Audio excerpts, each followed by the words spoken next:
اعوذ باللہ من الشیطان الرجیم، بسم اللہ الرحمن الرحیم۔ دوستان عزیز، میں آپ کے لیے ایک وظیفہ لے کر آیا ہوں۔ اس وظیفے میں بہت زبردست قسم کا عمل ہے۔ جیسے بچہ رو رہا ہو، کسی بچے کو نظر ہو، اس پہ دم کریے، اور یا تو آپ لوگوں کو بچھو کاٹ جاتا ہے یا سانپ کاٹ جاتا ہے، زہریلی کوئی چیز بھی ہے مثلا طور پہ، اگر آپ لوگوں کو کوئی چیز ایسی زہریلی کاٹ لیتی ہے تو اس کے لیے آپ یہ دعا کا عمل کریے، اللہ تبارک و تعالیٰ آپ کو شفا عطا فرمائے گا۔ یہ دعا میں نے ایک بزرگ سے سنا ہے جس نے مجھے بتایا تھا کہ یہ دعا میں اتنا اثر ہے کہ ہم جب پہاڑوں میں گئے تھے تو ہمیں ایک بزرگ ملا پہاڑوں میں بیٹھا، اور اس کا لہجہ دیکھا، اس کا قرآن پڑھنے کا تلفظ دیکھا، وہ بھی میرے بھی تو کیا گزارے لائق ہے، وہ اس سے بھی گزرے ہوئے تھے، لیکن وہ کہہ رہا تھا کہ جو لوگ آتے ہیں میرے پاس میں ان کو یہ دم کرتا ہوں اور اللہ تبارک و تعالیٰ انہیں شفا عطا فرما دیتا ہے۔ اور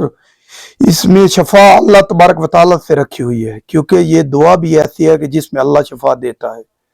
کیونکہ وہ بزرگوں کا قصہ بھی ابھی میں آپ کو سنا رہا تھا کہ ان کو جب وہ جنگل میں چلنے لگے تو انہوں نے کہنے لگا کہ مجھے ایک بھالو کی شکل جیسا کوئی چھوٹا سا جانور نظر آیا، میرے دل میں خیال آیا کہ اس میں کوئی ایسی چیز ہے یا جنات ہے یا کوئی ایسی چیز ہے، تو میں نے کیا کر رہا کہ ہاتھ پہ کپڑا لپیٹ کے اسے پکڑ لیا۔ لپیٹ کے پکڑنے کے بعد میں نے اس پہ یہی دعا پڑھنی شروع کر دی، سلام علی نوح فی العالمین، سلام علی نوح فی العالمین، اور میں اس پہ تھو تھو کرتا گیا۔ جب میں نے اس پہ دعا پڑھی تقریباً 7 بار تو وہ انسانی آواز کی طرح چلانے لگ گیا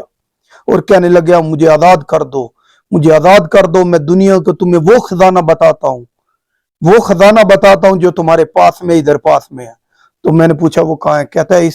فلاں درخت کے نیچے اتنا خزانہ دبا ہوا ہے کہ تم اسے نکال سکتے ہو۔ لیکن میں نے کہا مجھے خزانہ نہیں چاہیے،